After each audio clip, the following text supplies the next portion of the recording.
pequeno esboço da volta de Cristo. Eu não vou explicar de novo, porque levaria muito tempo, mas quem esteve ontem certamente entendeu muita coisa, né? Não é algo fácil de tratar, é muito complexo, mas a palavra de Deus, graças a Deus, nos dá boas notícias. Os crentes serão arrebatados com a igreja e estaremos no reino milenar quando Cristo voltar. Depois do reino milenar haverá o estado eterno, né? Que estado eterno é esse? João, lá em Apocalipse 19, acho que 21 já, 19, 20. João diz assim: vi descer do céu, né? Vi descer do céu a cidade santa, Jerusalém. Então, ali é o indício de que nós habitaremos no paraíso celestial, mas esse paraíso será aqui na terra.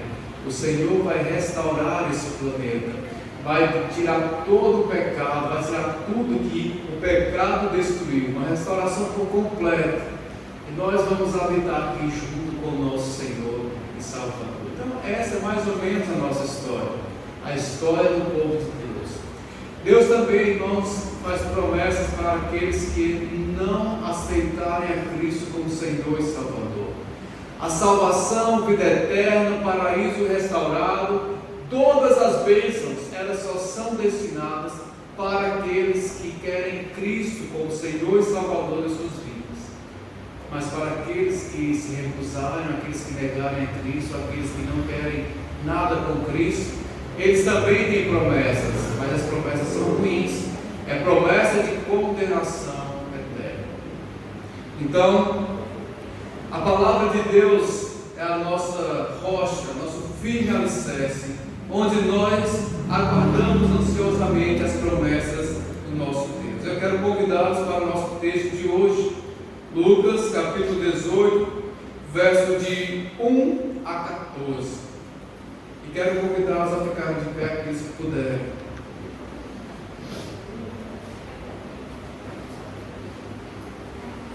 Lucas 18, de 1 a 14.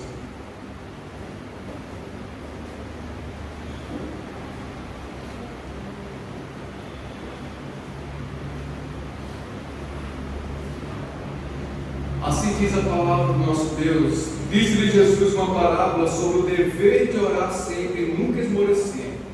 Havia em certa cidade um juiz que não temia a Deus, nem respeitava homem algum.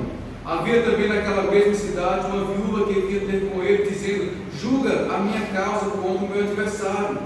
Ele por algum tempo não a quis atender, mas depois disse consigo: bem que eu não temo a Deus nem respeito a homem algum, todavia, como essa viúva importuna, julgarei a sua causa, para não suceder que por fim venha a molestar-me.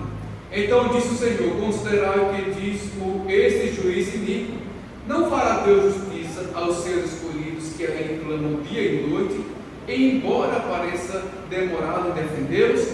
Digo-vos que depressa lhes fará justiça. Contudo, quando vier o Filho do Homem, achará porventura fé na terra? Propôs também essa parábola a alguns que confiavam em si mesmos, por se considerarem justos, e desprezavam os outros. 2 homens subiram ao templo com o propósito de orar, um fariseu e outro publicano. O fariseu, posto em pé, orava de si para si mesmo dessa forma: ó Deus, graças te dou, porque não sou como os demais homens roubadores, injustos e adúlteros, nem ainda como esse publicano. Jejuo 2 vezes por semana e dou o dízimo de tudo quanto ganho. O publicano, estando em pé, longe, não ousava nem ainda levantar os olhos ao céu, mas batia no peito, dizendo: ó Deus, sê propício a mim, pecador. Digo-vos que esse desceu justificado para a sua casa, e não aquele, porque todo o que se exalta será humilhado, mas o que se humilha será exaltado. Amém? Santíssimo Deus e Pai, rogamos ao Senhor nessa noite, para que o Senhor abençoe a tua amada igreja, e também abençoe aqueles que estão aqui, que ainda não fazem parte dela, aqueles que não entregaram a vida a Cristo. Nosso desejo é que a sua igreja seja edificada e que também haja conversões diante da pregação da tua palavra. Rogo por mim, para que o Senhor me capacite a transmitir com clareza esse magnífico ensino. E peço, Santo Deus, para que os nossos corações nesse momento estejam concentrados, buscando entender o que o Senhor quer dizer através dessa mensagem. Tudo isso pedimos em nome de Cristo. Amém. Pode sentar, irmãos. Nessa noite nós vamos tratar do seguinte tema: Jesus e a busca dos fiéis na terra. Irmãos, esse texto, essa pergunta aqui é uma pergunta muito capciosa, né? Muito difícil de entender o que Cristo está querendo dizer aqui. Nós começamos respondendo a primeira parte da pergunta: quando vier o Filho do Homem, achará fé na terra? Então respondemos ela ontem, né? Falamos sobre os aspectos da vinda de Cristo e tudo mais. E hoje o que nós vamos tratar? Nós vamos tratar, uma vez que Cristo vai voltar, e esta é uma realidade, o que Jesus quer dos seus discípulos? O que Jesus quer da sua igreja? Interessante que Lucas coloca duas parábolas em meio a essa pergunta, e as duas parábolas falam de oração. Então, através dessa indicação, nós já temos uma previsão do que Deus quer do seu povo. Eu quero começar contando uma história para nos levar a pensar acerca desse tema. Existe uma história chamada 18 buracos na cabeça. É uma história sobre um homem que era gostava muito de jogar golfe, mas ele era muito ruim no golfe, e a sua média jogando golfe era de 90 tacadas. O que significa? Ele tinha 18 buracos para acertar e ele fazia em 90 tacadas. Esse número é muito ruim. Mas esse homem também, ele era um militar, e ele passou 7 anos sem poder jogar. A razão disso foi que ele foi para a guerra no Vietnã, ele foi capturado e ficou preso durante 7 anos. Mas ele gostava tanto de jogar, que ele então começou a pensar nas jogadas. Ele ficava imaginando: quando eu estiver no campo ali, quando eu voltar, um dia eu sair daqui, eu vou jogar novamente, e eu vou tentar bater na bola de outro jeito, vou fazer outro movimento. E durante 7 anos ele disse que colocou isso na cabeça e começou a imaginar como ele poderia jogar melhor, aonde ele errava, porque se ele não pensasse em algo assim, ele iria enlouquecer e talvez tirar a própria vida. Então ele começou a pensar, começou a imaginar a grama do campo, começou a imaginar o tempo, o sol quente, os tacos que ele usava, a bola, a textura, e como ele poderia melhorar. E depois que ele saiu da prisão, ele foi jogar vôlei, e na sua primeira golfe. E na sua primeira partida, a média dele era de 19 tacadas para 18 buracos. Na sua primeira partida, sem ter treinado, mas apenas pensado em como melhorar as suas jogadas, ele fez uma média de 74 tacadas, né? Uma melhora significativa, sem nem ao menos ter treinado. Essa história nos mostra, irmãos, que como é importante que a nossa mente esteja no lugar certo, que a nossa mente, nosso coração busque as coisas certas, para que então sejamos bons naquilo. A parábola que Cristo conta, essas duas parábolas, mediada por esse versículo 8, com essa grande questão, ela vai mostrar o que deve ocupar a nossa mente, o que deve ocupar o nosso coração como igreja, como crentes. Muitas coisas podem nos perturbar, podem nos afastar do Senhor, pode fazer com que a nossa vida inteira busquemos outras coisas. Mas aqui está um grande alerta para a igreja. Amada igreja, sua mente e seu coração, ele deve estar no caminho correto. E que caminho correto é esse? É o que nós vamos tratar nesta noite. Então, eu quero fazer mais uma vez um panorama do nosso livro e do nosso tema. O livro é o livro do Evangelho de Lucas, foi escrito por Lucas. Lucas foi o mesmo autor de Atos. Lucas não era apóstolo, mas sim um evangelista ou discípulo de Cristo. Ele também era médico. E ele escreveu esses dois grandes livros da Bíblia porque um homem chamado Teófilo encomendou uma pesquisa histórica acerca de Cristo. E ele fez isso. Ele foi lá, investigou a vida de Cristo e escreveu. Teófilo era um gentio. Então o propósito também de Lucas é escrever alguém gentil. O que é um gentio? Um gentio é qualquer pessoa que não é descendente de Abraão, que não é judeu, que não pertence, que não é de nacionalidade judaica, né? Então, nós temos aqui Lucas escrevendo a um gentio, também com esse propósito, né? E qual é um outro propósito da escrita de Lucas?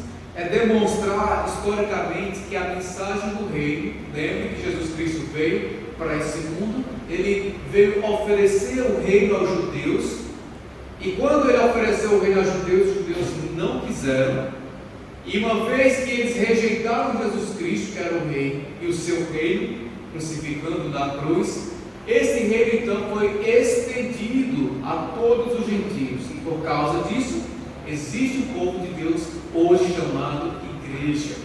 Então, nós temos aqui, irmãos, esse propósito de mostrar aos gentios que a oferta que Cristo trouxe do reino foi rejeitada e agora os gentios fazem parte do povo de Deus.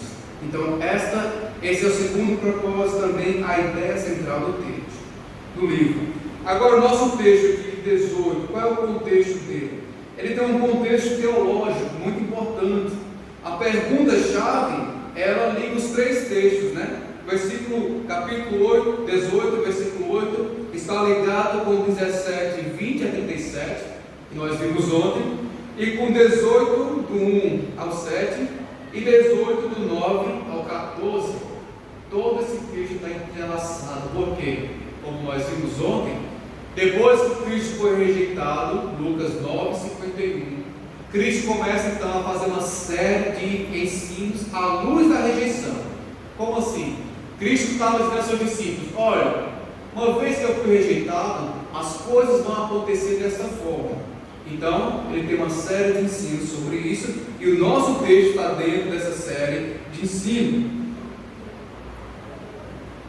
Uma visão geral, então, do nosso texto. Irmãos, nós temos aqui na primeira parábola, Jesus, no versículo 1, Jesus diz qual foi o motivo de ter contado essa parábola, né? Ele contou essa parábola sobre o dever de orar sempre e nunca esmorecer. E a segunda parábola, no versículo 9, ele também fala sobre qual foi o seu objetivo, né? Ele propôs essa parábola a alguns que confiavam em si mesmo por se considerarem justos. Então, as duas parábolas têm a ver com oração. Nosso foco vai ser a primeira parábola, e no final nós pegaremos o exemplo da segunda parábola, porque o conteúdo principal dessa questão está na primeira parábola que nós temos aqui. A primeira parábola conta a história de uma pobre viúva que buscava uma causa do tribunal. Os tribunais na época de Cristo não eram como o nosso hoje, que era um prédio estabelecido, onde a pessoa vai lá e tem os trâmites legais e tem audiência e tudo mais. Não, naquela época o juiz ele tinha uma tenda, ele viajava de cidade em cidade para fazer os julgamentos. Então lá ficava a tenda e fora da tenda ficavam os assistentes.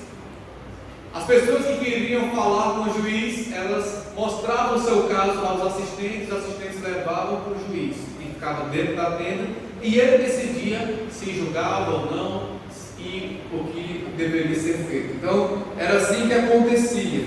Nós temos também aqui a figura da pobre viúva. A viúva naquela época, irmãos, era a pessoa, talvez a pessoa mais frágil diante da sociedade. Por quê? A viúva, ela tinha três grandes problemas. O primeiro, pelo fato de ser mulher, naquele contexto, naquela época, ela praticamente não existia diante da lei. Ela não tinha nenhum direito, não tinha nada que pudesse resguardar estava diante da lei. Por se tratar de ser uma mulher também naquele contexto da Palestina, nos tempos de Jesus, ela também não podia pleitear suas causas. Ela não podia se dirigir, ao juiz, ela não tinha um advogado, não tinha nada que pudesse lhe ajudar.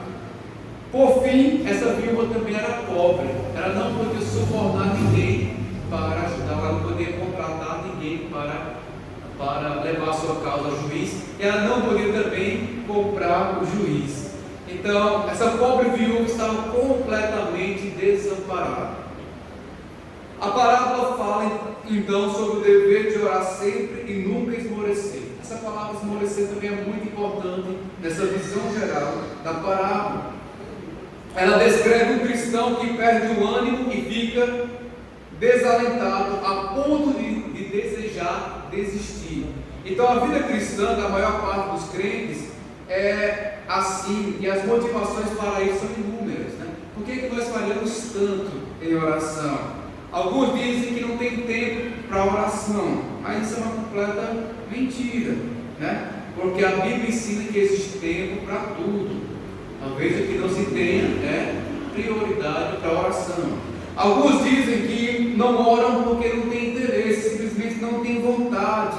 Às vezes tem tempo, mas quando tem o tempo de oração, não tem desejo por orar.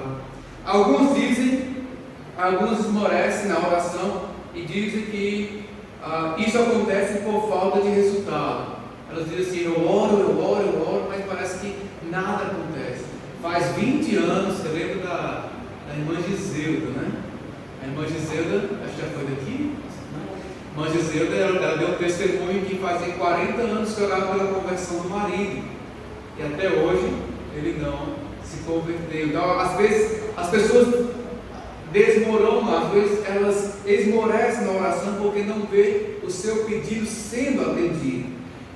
E às vezes também por falta de propósito, né? O que é que motiva as nossas orações? Isso aqui é algo muito importante. Por que você ora? Você está buscando o benefício próprio, como o fariseu que orava de si para si, exaltando a sua pessoa, ou você está buscando algum outro propósito? Então, tudo isso, irmãos, pode colaborar para essa falta de vontade, para esse esmorecimento na oração.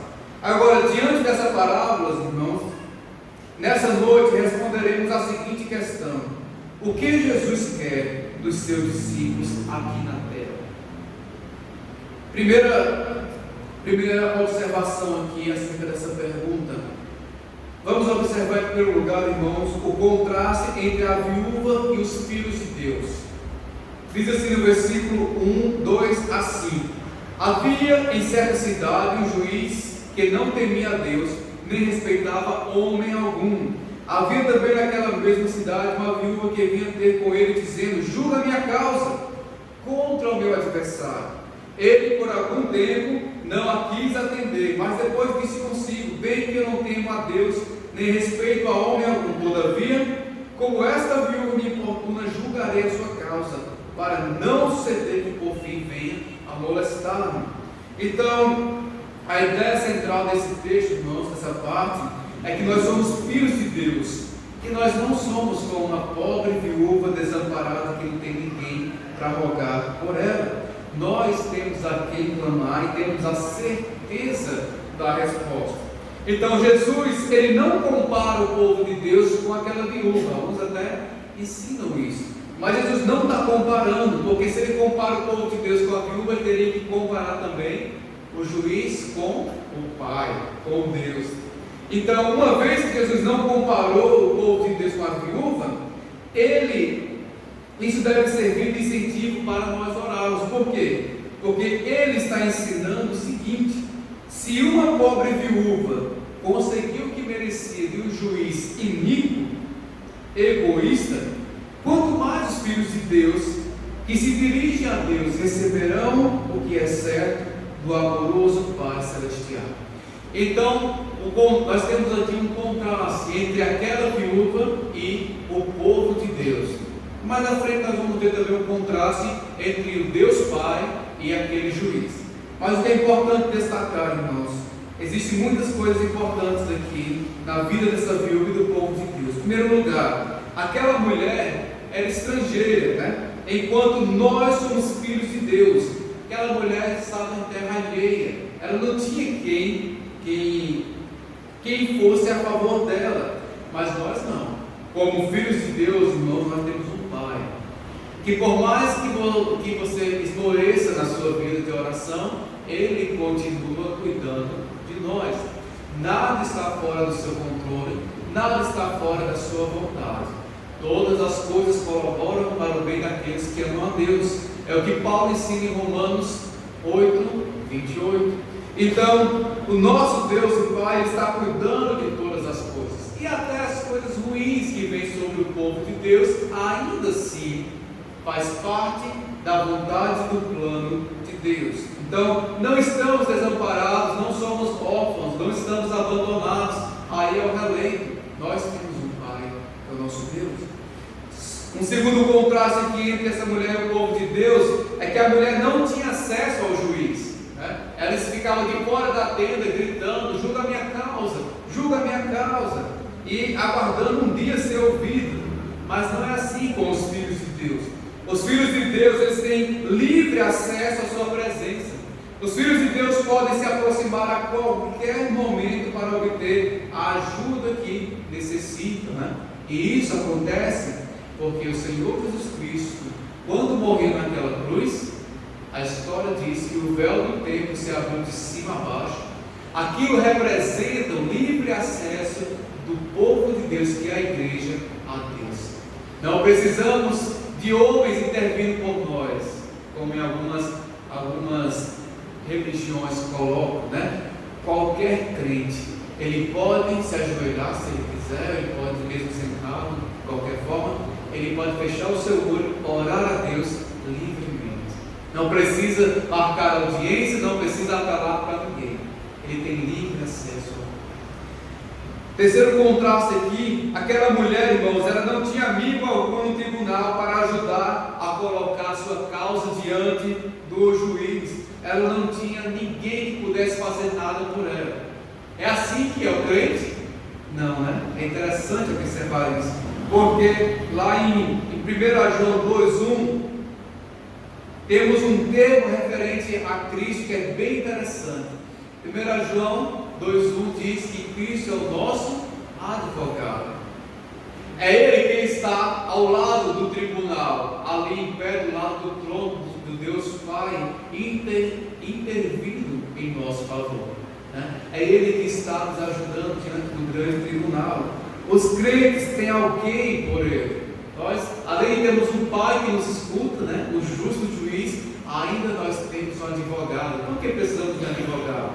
Lembre-se que Satanás está constantemente querendo derrubar o povo de Deus e acusando o povo de Deus. Precisamos então de alguém que nos ajude. E esse alguém é o Senhor Jesus Cristo, que além de advogado também, ele é um sumo sacerdote. O que significa o sacerdote? Sacerdote é aquela pessoa que ela faz a intermediação entre o homem e Deus, né? Se vocês observarem na Igreja Católica, o padre é considerado um sacerdote, porque ninguém pode ter acesso a Deus se não for por meio da intervenção dele. Então, a ideia de sacerdote é essa. Mas o nosso sacerdote não é o padre, não é o homem. O nosso sacerdote é Jesus Cristo. Então, por causa de Cristo, por causa da morte dele, é que nós temos livre acesso. Isso, irmãos, é uma garantia. Saber que Cristo é nosso sacerdote é uma garantia de que o nosso livre acesso está aberto eternamente. Cristo não falha. No Antigo Testamento, se o sacerdote falhasse, o povo não tinha acesso a Deus. O povo dependia da vida de santidade do sacerdote. Hoje não. Hoje nós temos livre acesso por toda a eternidade, porque o nosso advogado, sumo sacerdote, não tem erro ou pecado algum. Um quarto contraste aqui é que aquela mulher, ela não tinha promessa alguma que pudesse se apegar, né? Ela estava ali, o juiz não disse: venha tal dia que talvez escute. Ele também não disse: olha, se você vier algumas vezes, talvez eu lhe escute. Não, ela não tinha promessa alguma que apoiasse a sua insistência, pelo contrário, né? O juiz deu vários sinais de que não iria atendê-la. Mas é assim com o povo de Deus? Não, irmãos. Por todos os lados, os filhos de Deus podem se apegar à palavra de Deus e às promessas que estão aqui escritas. Deus, ele fez inúmeras promessas para o povo de Deus, né? Uma das promessas que talvez todo mundo lembre, talvez não seja uma promessa, mas é um princípio que podemos recorrer a Deus. Salmo 23: o Senhor é meu pastor, nada me faltará. Davi declarou isso, né, com confiança em Deus. Certamente ele ouviu uma promessa de Deus nesse sentido. Outros textos afirmam essa ideia de que tudo que nós precisamos, Deus irá nos dar. Então podemos nos apropriar de todas as promessas. Irmãos, nós não chegamos diante do trono de Deus vazio. Nós chegamos com todas as promessas que Deus fez, seja para a salvação, seja para livramento, para cura, para tudo que Ele determinou na palavra dEle. Nós podemos chegar diante de Deus e dizer: Senhor, o Senhor prometeu na sua palavra, o Senhor prometeu que nada nos faltaria. Então olha a nossa situação. O Senhor prometeu que aquele que lhe buscasse encontraria. Então, Senhor, ouve a minha causa. Podemos chegar, irmãos, diante de Deus com todas essas promessas e até cobrar a Ele, né? Não que a gente tenha o direito de cobrar pelo nosso mérito, mas nós podemos cobrar ou relembrar a Deus pelos méritos dele, porque Ele não falha e Ele não é como um homem que mente. E talvez, irmãos, o maior contraste aqui na vida dessa mulher, dessa viúva, com o povo de Deus, seja o fato de a viúva ter se dirigido ao tribunal, enquanto os filhos de Deus, eles se achegam ao trono da graça. Aquela mulher suplicou em meio à sua pobreza. Ela não tinha nada a oferecer, não tinha ninguém por ela, ela não tinha nada o que dar. E não podia esperar nada também. Não é assim conosco. Nós, irmãos, como crentes, nós temos à disposição todas as riquezas de Deus para suprir as nossas necessidades, conforme diz Filipenses 4:19. O trono da graça é de onde Deus age em favor do seu povo. O trono da graça está cheio de ricas bênçãos, prontos para serem destinadas ao povo de Deus. Ali nós temos a certeza de que receberemos as riquezas da graça de Deus. Então, o contraste entre a viúva e os filhos de Deus nos mostra que Jesus deseja que os seus discípulos busquem a Deus, porque temos todos os recursos necessários para receber o favor de Deus, irmãos. Não há motivo para não buscarmos a Deus, não há motivo para não nos achegarmos diante do trono de Deus. Não há razão alguma, irmãos, como aquela viúva tinha, né? Ela tinha inúmeras razões para desistir. Nós temos inúmeras razões para nunca esmorecer, para nunca desistir, como mostra a palavra de Deus. O segundo contraste está no versículo 6 a 8, que é o contraste entre juiz e o pai. De 6 a 7, na verdade. Diz assim: disse o Senhor: considerai no que diz esse juiz iníquo. Não fará Deus justiça aos seus escolhidos que a Ele clamam dia e noite, embora pareça demorado em defendê-los? Então, Deus não é um juiz iníquo que age por meio da importunação, por meio da insistência, mas Deus é um Pai amoroso e que age por meio da fé. Então, Deus está dizendo que você deve ser como uma criança birrenta, né? Jesus está dizendo isso. Uma criança que, quando quer uma coisa, insiste, até que o pai perde a paciência, ou dá uma pisa na criança, ou então atende o pedido dela, né? Não é isso que Cristo está ensinando. Então Cristo está ensinando, irmãos, que nós devemos manter a nossa fé na oração diante do Pai. Então o contraste que nós vemos aqui entre o Pai e o juiz. Em primeiro lugar, é fundamental lembrar que Jesus, ele utiliza contrastes, né? Pois de outro modo, poderia se concluir que ele está comparando o pai com aquele homem rico e a viúva com o povo de Deus, e a conclusão seria muito estranha, né? Poderíamos chegar a algumas conclusões bem estranhas, como: se Deus é como o juiz, nós podemos suborná-lo. Se Deus é como o juiz, nós podemos agir como crianças birrentas, sem precisar de fé, mas somente através da insistência. Então não é isso que Cristo está ensinando. Cristo está ensinando que Deus não é como esse juiz, pois Ele é um Pai amoroso que atenta para todas as nossas súplicas, sendo generoso em suas dádivas e se preocupando com nossas necessidades, pronto para suprir cada uma delas quando nós clamamos. Ele foi capaz, irmãos, de dar até o seu próprio Filho em nosso favor. O que Cristo não fará por nós diante dessa verdade? Se Deus deu até Jesus Cristo, o seu Filho amado, perfeito, para nos salvar, o que será difícil para Deus atender às orações do seu povo? Certamente, amados irmãos, que nada é difícil para Deus. Mas lembre-se que Deus, Ele atende segundo a sua vontade, para a sua glória, segundo o seu propósito. Então, você pode dizer: eu oro há tantos anos por salvação, ou por alguma outra razão, e nunca recebi o favor de Deus. Lembre-se desses princípios. Deus não atende qualquer oração. Vamos ver um pouco mais à frente sobre isso, mas é importante destacar isso. O segundo contraste aqui é que o juiz, ele só ajudou a viúva por medo de que ela molestasse, né? Essa expressão significa deixar com o olho roxo, ou seja, trazer vergonha. Aquele juiz iníquo, ele só atendeu o pedido daquela mulher porque ele estava com vergonha da existência, estava com vergonha daquela mulher manchar sua reputação. Mas, irmãos, é assim que Deus age com relação a nós. Deus age por vergonha, né? Deus age com medo de a sua reputação ser manchada. Não, irmãos, Deus responde às orações para a sua glória e para o nosso bem. E Ele nunca se aborrece quando nós o buscamos. Pelo contrário, Ele diz que nós devemos insistir, que a nossa fé deve estar na busca por Ele, né? Então, Ele nos manda orar sem cessar, e Ele promete fazer justiça a todos que clamam a Ele. De que forma? Versículo 7 diz: de dia e de noite.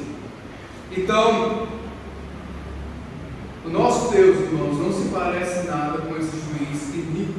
Um terceiro contraste aqui: como explicar então as demoras de Deus em responder a certas orações, né? Especialmente quando consideramos o fato de Jesus ter declarado que Deus depressa fará a justiça. É importante, irmãos, lembrarmos de algo relevante nesse assunto. É que a demora de Deus, ela não corresponde a uma falta de ação. Se Deus está demorando, não significa que Ele não está agindo, mas sim que Deus está preparando, né? Irmãos, as coisas de Deus, elas vão se encaixando. Para uma coisa acontecer, outra tem que acontecer, outra tem que acontecer, e Deus, dentro do seu plano magnífico, Ele faz dessa forma. Então, se Deus não atendeu uma oração, é porque Ele ainda está preparando, ainda não chegou a hora certa disso acontecer, né? Mas nós devemos manter a nossa fé. Essa deve ser a nossa busca, mesmo diante da aparente demora de Deus em responder. Nós podemos ter essa certeza, irmãos, porque em Romanos 8:28, Paulo diz: sabemos que todas as coisas cooperam para o bem daqueles que amam a Deus, daqueles que são chamados segundo o seu propósito. Então Deus está organizando todas as coisas, irmãos, para o nosso próprio bem. Existem orações que não podem ser atendidas naquele momento, né? Então você imagina um jovem, né, que completou 18 anos, tem uma habilitação, e ele está orando por uma moto ou por um carro, alguma coisa assim de grande responsabilidade, sendo que ele não tem grande responsabilidade, né? Será que seria prudente Deus atender a uma oração assim, né? Certamente, irmãos, tem coisas que Deus sabe muito mais do que nós, e Ele sabe exatamente a hora de cada coisa acontecer. E se não acontecer, também é para o nosso bem, porque vocês sabem, né? Vocês que já são pais, vocês que são pais, na verdade, vocês sabem que se você for dar tudo que a sua criança quiser, ela não vai chegar nem a um ano de idade, ela vai morrer antes. Porque se você coloca a criança no chão, ela quer colocar o dedo na tomada. Se a criança vê uma faca, ela quer colocar na boca. Se ela vê um inseto, um bicho, alguma coisa no chão, ela quer brincar e engolir, né? Então, se não é o pai tirando essas coisas, dizendo não para os filhos certamente não teriam uma vida tão longa, né? Então, veja, irmãos, assim também age o nosso Deus. Essa aparente demora faz parte do cuidado dele. Então, não devemos esmorecer por causa disso. Se não estamos sendo respondidos, não devemos ficar desanimados, mas devemos lembrar: ainda não é hora de Deus atender esse pedido. Ainda não chegou a hora de Deus realizar o que eu tanto desejo. Então, o contraste entre o juiz iníquo e o pai nos mostra que Jesus deseja que os seus servos busquem se achegar com confiança diante do trono de Deus. Confiança firmada nas promessas de Deus e no propósito da sua glória. Deus fará tudo o que Ele prometeu e fará tudo para a sua glória. E agora o terceiro paralelo entre, não é um contraste, mas sim um paralelo entre o pedido da viúva e a oração dos servos de Deus. Eu peço ao irmão que coloque a segunda imagem, irmão, por favor. Então, eu vou falar exatamente sobre essa imagem. Essa imagem é muito importante, porque esse ponto, ele vai mostrar exatamente a ligação da questão da oração com tudo que nós falamos ontem. A oração tem mais a ver com o reino, irmãos, do que a nossa vida aqui na terra, segundo o que Cristo está revelando aqui. Então, o que diz o nosso texto? Nós vamos ver agora o paralelo entre o pedido da viúva e a oração dos servos de Deus. 18:3 diz assim: havia também naquela mesma cidade uma viúva que ia ter com ele, dizendo: olha o pedido da viúva, julga a minha causa contra o meu adversário. Aquela viúva estava pedindo para ter a sua causa julgada, estava pedindo por justiça. Lucas 18:7. Não fará Deus justiça aos seus escolhidos, que a Ele clamam dia e noite, embora pareça demorado em defendê-lo? Digo-vos depressa, lhes fará justiça. Vocês percebem aqui agora o paralelo entre o pedido da viúva e o que Cristo está querendo mostrar aqui? Irmãos, o fato da viúva clamar por justiça responde o significado central dessa parábola do ensino de Cristo. Em primeiro lugar, o pedido da viúva. Qual era a causa da viúva? O texto não diz qual era a injustiça que a viúva estava passando, mas o texto afirma que ela buscava por justiça. Em segundo lugar, é importante firmar essa observação. A causa da viúva se tratava de algo que aconteceu com ela. Ela recebeu uma injustiça, fizeram alguma coisa contra aquela mulher, e ela estava buscando na lei ter a sua situação restaurada, ter a sua justiça restaurada. A existência da viúva também era para que a justiça fosse feita, né? Que o erro cometido contra ela fosse reparado. Ela não descansou até que ela conseguiu que a justiça fosse feita, até que ela conseguiu a restauração da sua situação, a restauração da justiça. Agora, o que esse pedido da viúva tem a ver com a oração que Cristo está tratando aqui, irmãos? É muito importante que os irmãos entendam agora esse ponto. Qual é o assunto principal da parábola, irmãos? O assunto principal é a busca da restauração da justiça. É isso que está sendo tratado. Qual é o objetivo? É mostrar aos servos de Deus que é nosso dever orar sempre e nunca esmorecer, como diz o versículo 1. Agora, o que a oração tem a ver com o pedido de restauração de justiça da viúva? Irmãos, toda oração, ela tem como fim a glória de Deus. João 13, João 14, 13 e 14 diz assim: tudo quanto pedires em meu nome, isso farei, a fim de que o Pai seja glorificado no Filho. Se me pedirdes alguma coisa em meu nome, eu farei. Então Cristo ensina que devemos orar em nome dele e lembrar de uma coisa, para que Deus seja glorificado no Filho. Então toda oração ela tem como fim a glória de Deus. Agora, a glória de Deus ela foi manchada por causa do pecado, né? Não porque Deus deixou de ser Deus, mas quando o pecado entrou no mundo, ele manchou a criação, ele manchou a criação que traz glória para Deus, né? Deus criou o mundo perfeito. Lá no jardim do Éden, tudo era perfeito. O homem era perfeito, os animais, tudo. O próprio Cristo testemunhou. Viu Deus tudo quanto fez e viu que era muito bom. Era perfeito. Mas, irmãos, o pecado entrou nesse mundo. E por causa do pecado, qual é a situação atual do mundo? O mal governa esse mundo. Esse mundo é regido pela violência, pela corrupção. O mal está em todos os lugares. Por que vocês têm portas na casa de vocês? Janelas? Porque tem muro, porque tem alarme, porque tem tudo isso. Porque o mal está solto e vocês, todo mundo quer proteção. Então esse mundo, irmãos, ele está sofrendo por causa do pecado. Por causa do pecado, a injustiça é exaltada, não é verdade? Vocês estão acompanhando provavelmente a situação política, econômica do país, e vocês têm observado como os culpados têm ganhado eminência, não é?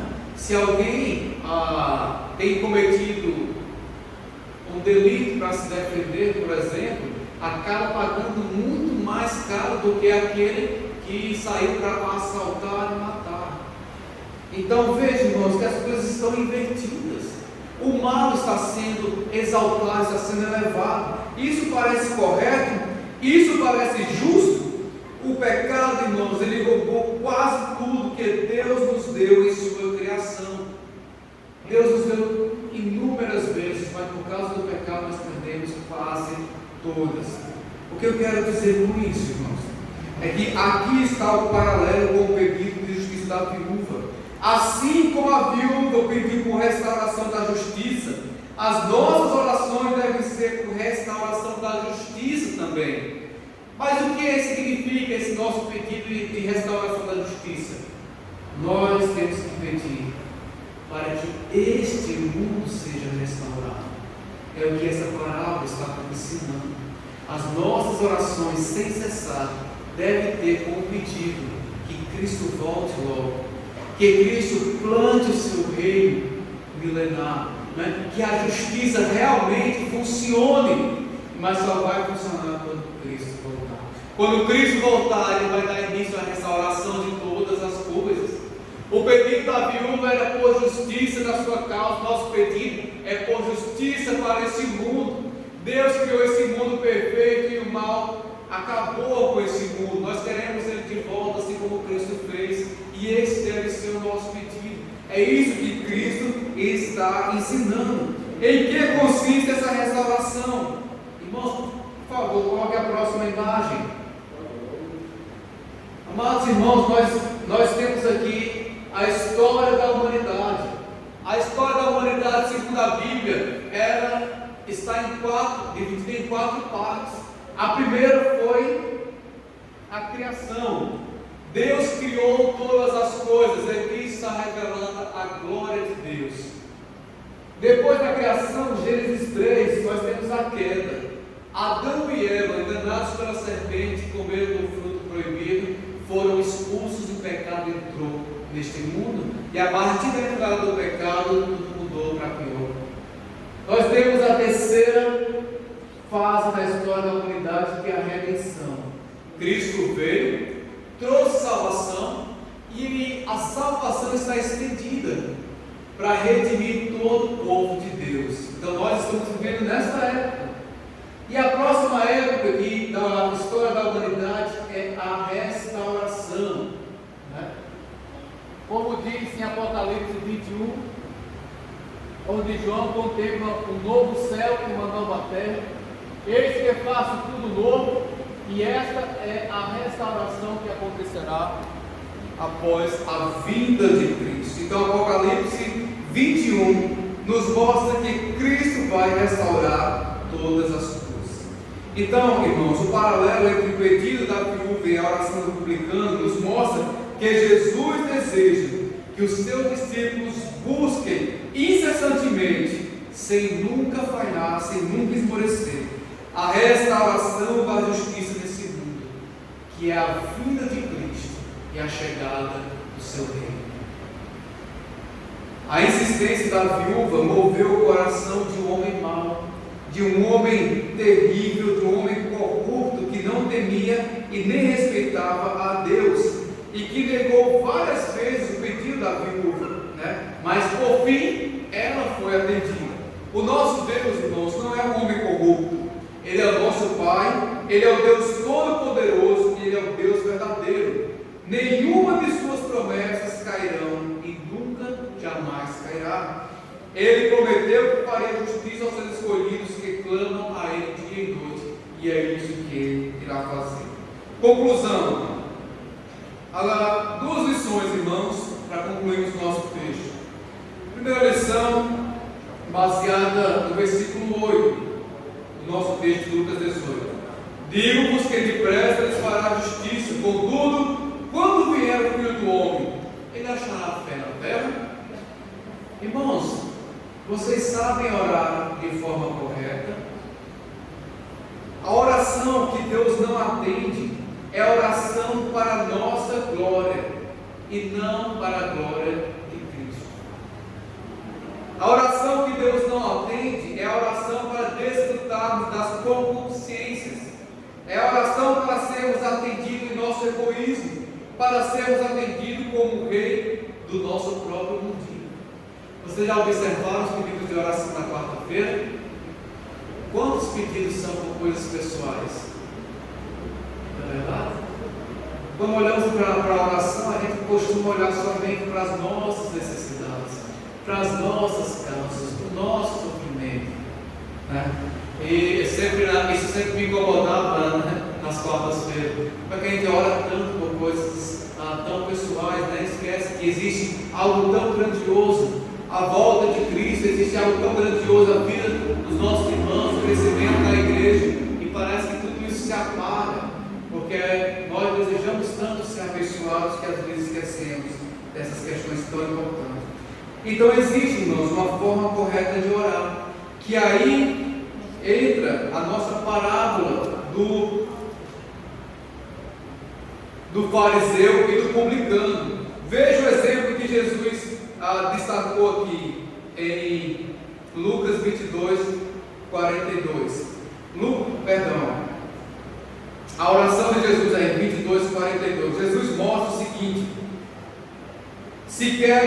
o texto mostra o seguinte: se queres, passa de mim este cálice, contudo, não se faça a minha vontade, e sim a tua.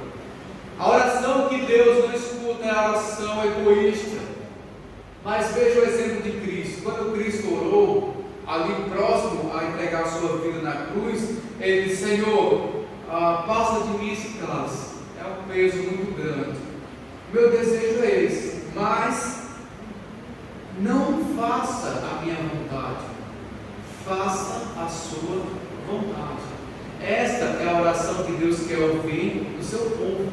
Esta é a oração que Jesus ensina a igreja a buscar. Agora, será que nós temos coragem de orar dessa forma? Será que temos coragem de dizer: Senhor, não importa o que eu quero, faça a sua vontade.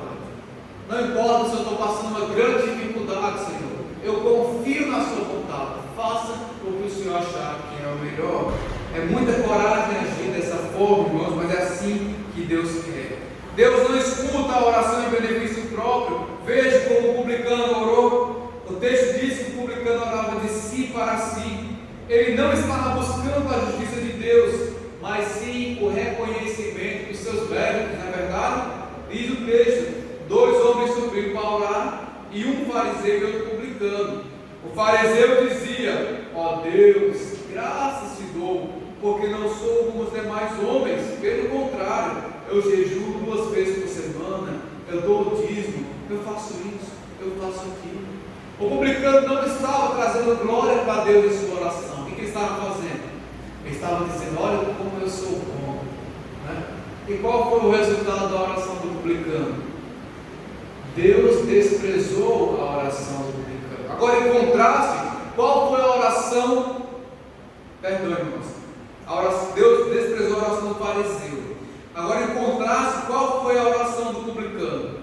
O publicano, ele não se via como uma pessoa tão exaltada quanto o fariseu, né? Um homem que não era como os demais. Mas o publicano, ele não tinha coragem nem de levantar os olhos ao céu, de tão lamentosa sua situação na qual ele se via. Ele se via como um grande pecador. E o texto diz que ele batia no peito dizendo: ó Deus, sê propício a mim que sou um pecador. O fariseu dizia: eu sou bom, sou melhor do que esses. E o publicano dizia: eu sou pecador, tem misericórdia de mim, sê propício a mim, Senhor. Qual das orações foi atendida? O texto diz: digo-vos que este, o publicano, desceu justificado para a sua casa, e não aquele, porque todo que se exalta será humilhado, mas o que se humilha será exaltado. Então, essa parábola nos ensina que quando conhecemos a Deus, isso muda a nossa forma de orar. O fariseu não conhecia a Deus, o fariseu não entendia como as coisas funcionavam. O publicano sim, ele conseguia ver que era um pecador e que ele não podia chegar diante de Deus com seus méritos. Então, irmãos, aprenda essa grande lição. Nós precisamos conhecer a Deus para que a nossa oração esteja correta, para que façamos aquilo que agrada a Deus. Uma segunda lição, Cristo fala nessa pergunta sobre fé. Quando vier o Filho do Homem, achará fé na terra? Agora, o que é essa fé? Esta é a fé que Deus vai restaurar a justiça. A oração que Jesus está tratando, como eu disse, é a oração pela restauração do mundo. Estamos vivendo, irmãos, como eu disse aqui, mostrei aos irmãos, entre a queda e a redenção. E nesse momento a nossa busca deve ser por restauração, que é o nosso próximo evento. Estamos aqui entre a queda e a restauração e precisamos clamar a Deus para que chegue logo esse tempo. É o que Cristo está nos ensinando, né? Estamos vivendo nessa época. O pecado nos tirou tudo, mas o Senhor vai restaurar tudo que nos foi tirado. Então, amados irmãos, vamos orar por isso. Não paremos de orar e nunca percamos a fé desta restauração. Pode ser que pareça demorado, mas Deus está colocando as coisas no lugar certo. E na hora certa, Cristo voltará. Não paremos de clamar por isso. Então, irmãos, Deus, Ele já determinou todas as coisas, né? Qual vai ser o resultado final? Gênesis, desde a queda, nós temos o resultado final. Gênesis 3,15 diz: porém, inimizade entre ti e a mulher, entre a tua descendência e o seu descendente, este ferirá a cabeça e tu lhe ferirás o calcanhar. Acerca de quem está sendo dito esse texto? Esse texto está falando acerca de Cristo. Cristo, o descendente de Eva, vai pisar a cabeça da serpente, né? Vai esmagar a cabeça. É uma forma de mostrar que Deus vai acabar de uma vez por todas com Satanás, com o mal que há neste mundo e com todo o pecado. A vitória é certa, o reino será restaurado, a justiça que tanto necessitamos será finalmente feita e o rei está prestes a vir. Que a nossa busca dessa terra, irmãos, seja por oração incessante pela volta de Cristo, pelo retorno do Rei, o Senhor e Salvador Jesus Cristo. Amém? Amém. Santíssimo Deus e Pai, obrigado por essa palavra tão preciosa. Obrigado por tudo que o Senhor nos ensinou nessa noite através deste livro e desse texto. Muito obrigado por toda a providência de igreja, providência de espaço, de tempo, pelas pessoas que chegaram, pela capacidade que o Senhor tem nos dado, tanto de ensinar quanto de compreender. Obrigado porque o Senhor preparou tudo que é necessário para que essa noite nós aprendamos, Santo Deus, que a nossa oração deve ser pela volta do Senhor Jesus Cristo, para que logo chegue esse tempo, Pai amado, e assim possamos descansar nos braços do nosso Senhor e Salvador. Rogo também, Pai amado, pela conversão de almas essa noite. Se tem alguém aqui que ainda não é salvo, Pai amado, segundo a tua vontade, que o Senhor abra o entendimento e coração e dê ousadia e coragem para que esta pessoa ou estas pessoas tomem a decisão de entregar a vida a Ti, confiando que o Senhor irá salvá-lo e no fim dará uma vida eterna em Tua presença. Oramos em nome de Cristo. Amém. Vou passar a palavra. Amados irmãos, antes de passar a palavra ao irmão, quero agradecer à amada igreja por todas as bênçãos que tem nos proporcionado. Estar aqui com vocês foi um grande privilégio, foi uma